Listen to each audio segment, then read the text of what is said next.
જય માડી. જય માડી. તમારું નામ જણાવશો? લક્ષ્મીબેન બળદેવભાઈ પરમાર. લક્ષ્મીબેન, ક્યાંથી અમદાવાદથી આવો છો? અમદાવાદથી આવું. ઘરમાં કોણ કોણ છે? 3 જણા બેસી.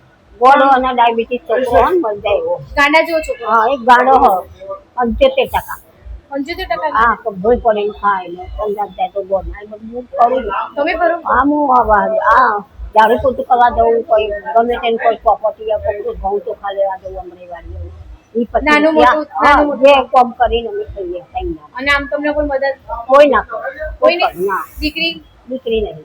કોઈ જ નહીં? ખાલી 2 દીકરા છે અને એમાં બી પાગલ હોય, એક ડાયાબિટીસ વાળો, એ ખાતો નહીં, પેટે ચોટ્યું. તમે જોશો ને તો તમને દયા આવશે. તમારા બંનેની સેવા તમારે કરવાની? બેની સેવા હું પગ દબાવું, માં છોકરો રોવો.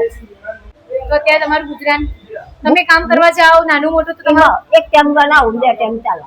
એવું લડકા પેલો નેનો બોધો રહે ને, એ ખાતો નહીં. અમે 2 જણા ખાઈએ, એક ટાઈમ બોધો. એટલે એમ નહીં, તમે બહાર કોઈ કામ કરવા જાઓ તો તમને ખાઈ જમો ને, બાકી તમને કોઈ આપી ના જાય? કોઈ ના આપે. તો તમે અહીંયા કેમ ના આવે?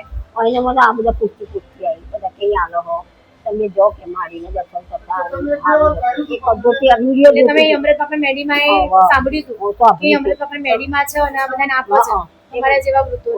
એમ તો જોતો પૂછતી આવી અને આપતું નહીં મને કોઈ તમારી ઉંમરના કારણે તમને કોઈ નોકરી નહીં રાખતું, મને હું નોકરી કરી. સારું જુઓ, અમે છે ને અહીંયા અમારા ધામ તરફથી જે પણ ટ્રસ્ટ ચાલે છે ને, જે મેડિટેબલ ટ્રસ્ટ, એમના તરફથી અમે તમને રાશન આપીએ છીએ 2 મહિનાનું. તો તમે જમો શાંતિથી,